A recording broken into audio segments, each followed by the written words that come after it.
반갑습니다. 여러분께 스포츠 정보를 알려드리기 위해 오늘도 찾아온 거북선 스포츠입니다.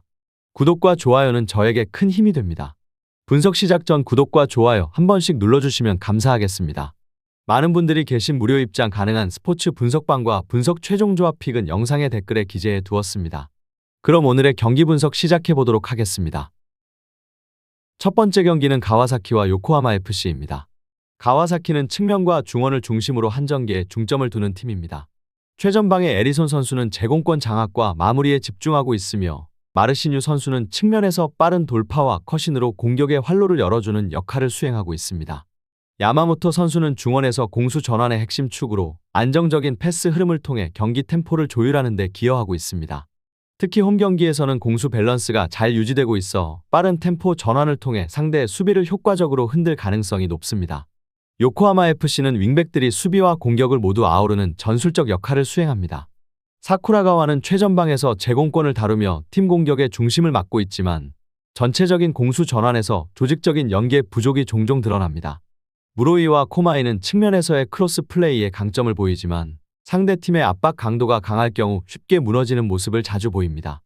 특히 중원에서의 압박 회피 능력 부족과 역습 상황에서 수비 간격이 벌어지는 문제로 인해 상대에게 기회를 제공하는 경우가 발생하고 있습니다. 결론을 말씀드리자면 가와사키는 홈 경기에서 그동안 보여준 공수 균형을 잘 유지하며 측면 돌파와 중앙에서의 압박을 통해 경기 주도권을 쥐려 할 것입니다.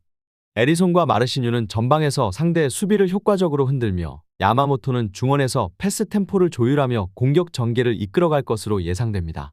반면 요코하마시는 343 포메이션의 구조상 측면 커버에 어려움을 겪을 가능성이 있으며 상대의 빠른 전환 플레이에 취약할 수 있습니다. 전체적인 경기 흐름은 가와사키가 주도할 것으로 보이며 요코하마 FC는 후반의 체력 저하로 인해 수비 조직력이 흔들릴 위험이 클 것입니다. 가와사키의 승리와 언더를 추천드리는 경기입니다.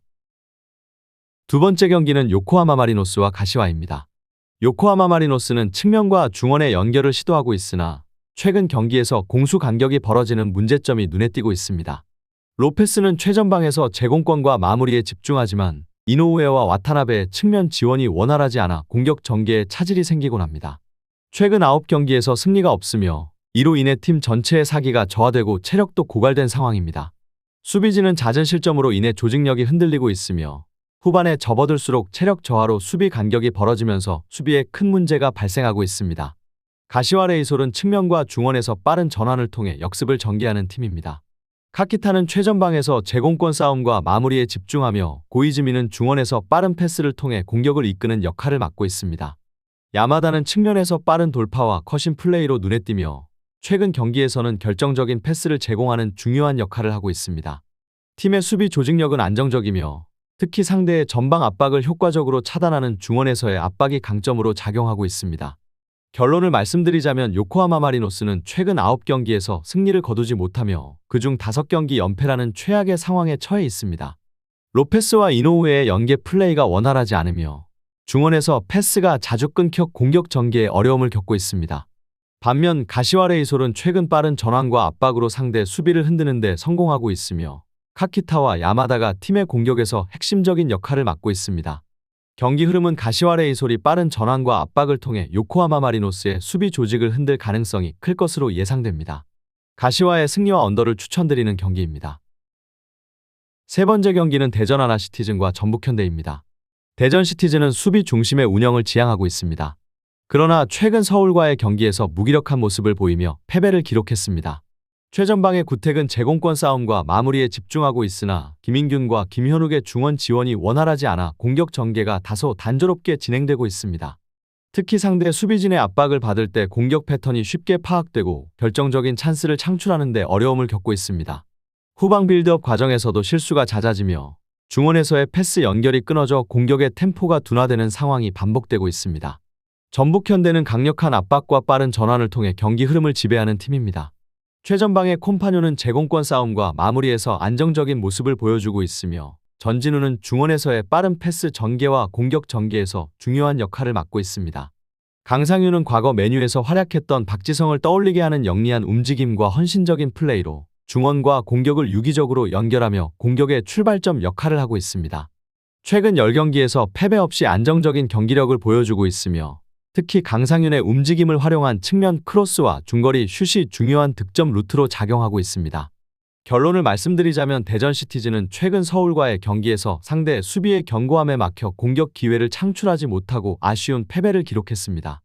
패스 미스와 전환 시 템포가 늦어지는 등의 문제로 전개에 어려움을 겪고 있으며 구택의 제공권을 활용한 롱볼 이외에는 뚜렷한 공격 옵션이 부족한 상황입니다. 반면 전북현대는 최근 10경기에서 무패 행진을 이어가며 매우 안정적인 경기력을 보여주고 있습니다.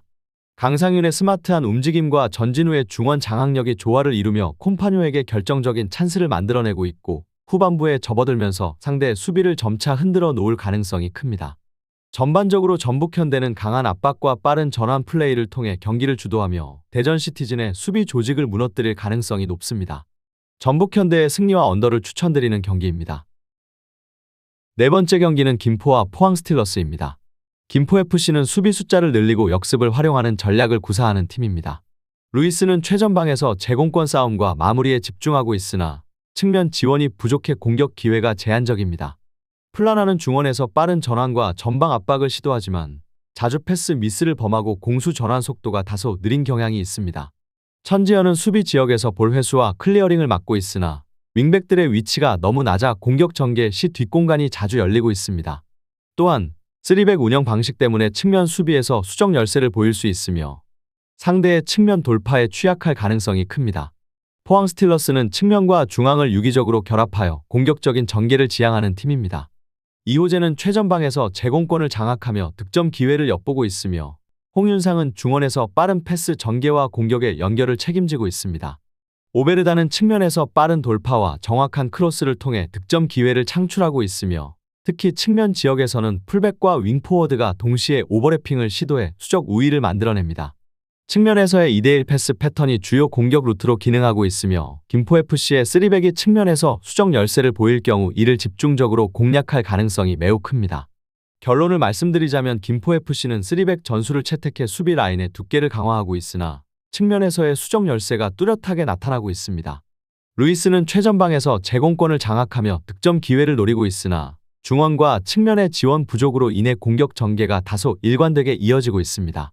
플라나와 천지현은 중원에서 빠른 패스 전환을 시도하고 있으나 포항 스틸러스의 강한 전방 압박에 의해 공이 쉽게 끊길 위험이 있습니다. 반면 포항 스틸러스는 4-4-2 포메이션을 통해 측면에서의 수적 우위를 적극적으로 활용하며 빠른 전환 플레이로 공격을 전개할 것으로 예상됩니다.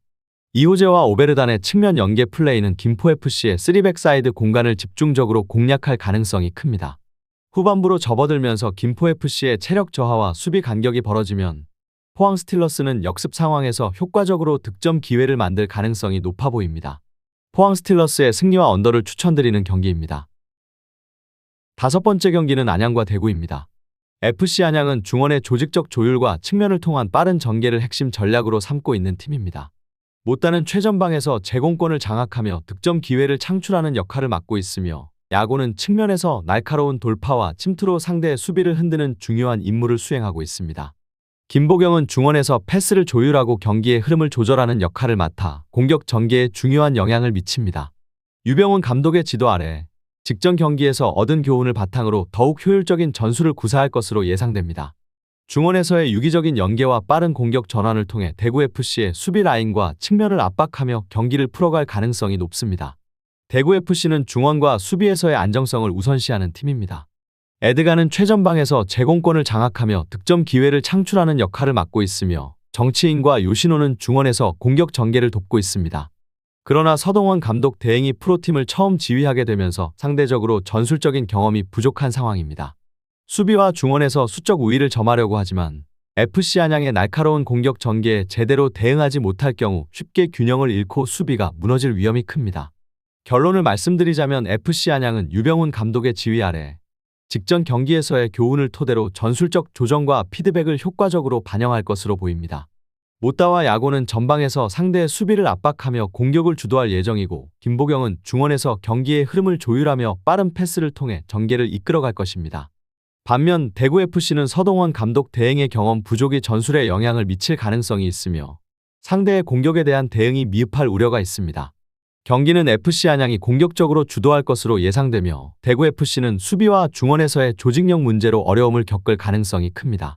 안양의 승리와 오버를 추천드리는 경기입니다. 여섯 번째 경기는 수원과 광주입니다. 수원 FC는 수비적인 안정성을 꾀했으나 전술적으로 일관성을 찾는 데 어려움을 겪고 있습니다. 최전방의 사박은 제공권과 마무리에서 중요한 역할을 하고 있지만 안데르손과 이재원의 중원에서의 연결과 지원이 부족해 공격 전개가 원활하지 않습니다.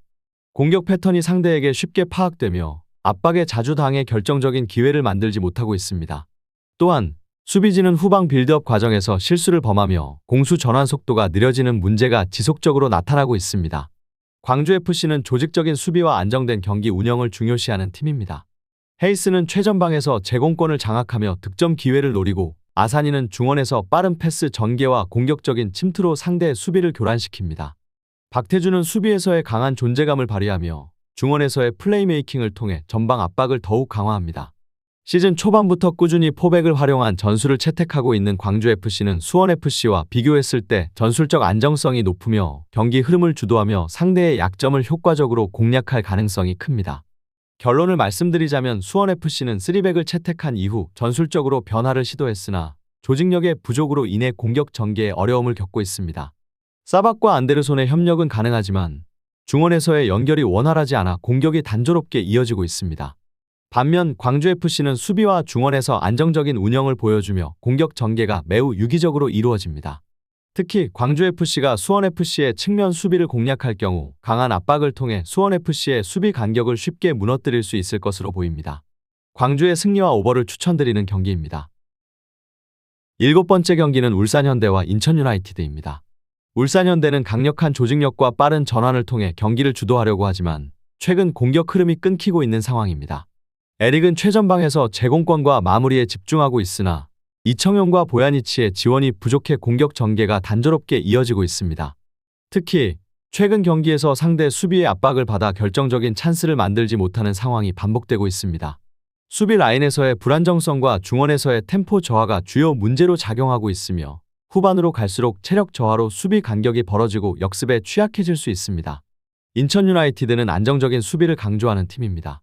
무고사는 최전방에서 제공권 싸움과 득점 기회를 노리며 제르소는 측면에서 빠른 돌파와 침투로 공격의 활로를 열고 있습니다. 이명주는 중원에서 빠른 패스 전개와 공격적인 전환을 시도하지만 울산 HD의 강한 압박을 받게 될 경우 어려움을 겪을 가능성이 큽니다. 수비는 체격적인 우위를 가지고 있으나 울산 HD의 빠른 공격 전환과 공격적인 플레이에는 대응하기 어려운 상황이 예상됩니다. 결론을 말씀드리자면 울산현대는 4-2-3-1 포메이션을 통해 수비와 공격의 균형을 맞추려고 노력하고 있으나 최근 공격 전개에서 연계가 끊기며 불안정한 모습을 보이고 있습니다. 에릭은 최전방에서 득점을 노리지만 이청용과 보야니치가 중원에서 패스 미스를 자주 범하면서 공격 흐름이 둔화되고 있습니다. 인천유나이티드는 수비에서의 안정성을 강조하는 팀이지만 울산현대의 빠른 전환과 강한 압박에 쉽게 대응하지 못할 가능성이 큽니다. 후반으로 갈수록 울산 HD는 공격적인 흐름을 강화할 것으로 보이며 그로 인해 인천유나이티드의 수비 간격이 벌어져 역습 상황에서 득점 기회를 창출할 가능성이 높아 보입니다. 울산현대의 승리와 오버를 추천드리는 경기입니다. 마지막 경기는 부천과 김천상무입니다. 부천FC는 수비적인 접근을 시도하고 있지만 최근 경기에서 측면 수비의 취약점이 드러나고 있습니다. 루이스는 최전방에서 제공권 싸움과 마무리에 집중하고 있지만 측면 지원이 부족하여 득점 기회가 줄어들고 있는 상황입니다. 플라나는 중원에서 빠른 전환 플레이와 전방 압박을 시도하고 있지만 자주 발생하는 패스 미스와 느린 공수 전환 속도가 문제로 지적됩니다. 천지현은 수비 지역에서 볼 회수와 클리어링을 중시하지만 윙백들의 위치가 너무 낮아 공격 전개 시 뒷공간이 열리는 상황이 빈번하게 발생하고 있습니다. 3백을 운영하는 특성상 측면 수비에서 수적 열세가 두드러져 상대의 측면 돌파에 쉽게 흔들릴 가능성이 높습니다. 김천상무는 강력한 조직력과 빠른 전환 플레이를 통해 경기를 주도하고 있습니다. 유광현은 최전방에서 제공권을 장악하며 득점 기회를 노리며 모재현은 중원에서의 패스 전개와 공격의 흐름을 이끌고 있습니다. 이승원은 중원에서 경기 흐름을 조율하며 빠른 전환과 측면 크로스를 활용해 상대의 수비를 흔들려 합니다. 특히 측면에서 2대1 패스를 활용하여 부천FC의 수비 간격을 흔들고 공략할 가능성이 큽니다. 부천FC가 측면에서 수적 열세를 겪을 경우 이를 집중적으로 공략할 준비가 되어 있는 상황입니다. 부천FC는 최근 경기에서 상대의 강한 압박에 의해 공격 전개가 어려워지고 있으며 그로 인해 공격 패턴이 쉽게 예측되는 상황이 많았습니다. 루이스는 최전방에서 제공권 싸움에 집중하고 있지만 중원과 측면에서의 지원 부족으로 공격이 단조롭게 이어지는 경향이 있습니다. 플라나와 천지현은 중원에서 빠른 전환을 시도하고 있으나 김천상무의 강한 전방 압박과 빠른 공수 전환에 의해 공이 자주 차단될 가능성이 높습니다. 반면 김천상무는 4-4-2 포메이션을 통해 측면에서 수적 우위를 적극 활용하며 빠른 전환 플레이로 공격을 전개할 것입니다. 유강현과 모재현은 중원에서 빠른 패스를 이어가며 이승원의 침투로 부천FC의 수비를 흔들 가능성이 큽니다. 후반부에 접어들수록 부천FC는 체력 저하와 수비 간격 붕괴가 더욱 두드러질 수 있으며 김천상무는 역습을 통해 득점 기회를 만들어낼 가능성이 높습니다. 김천상무의 승리와 언더를 추천드립니다. 더 많은 경기의 정보와 분석이 궁금하시다면 영상 하단의 댓글을 확인해 주시면 되겠습니다. 높은 적중률을 위한 방법은 양질의 정보입니다. 무턱대고 남들 따라 했다간 손실만 볼 뿐입니다. 최대한 전문가의 도움을 받아서 양질의 정보와 높은 적중률을 경험해보세요. 주저없이 유튜브 여러 전문가의 도움을 받아보시는 걸 추천드리고 당장 수익을 위해 가입비 내고 이용하는 곳에서 절대로 이용하시지 마시고 유튜브 여러 영상을 참고하셔서 베팅하시는 걸 추천드립니다. 오늘도 영상 시청해주셔서 감사드리고 건승하는 하루 되시길 바랍니다.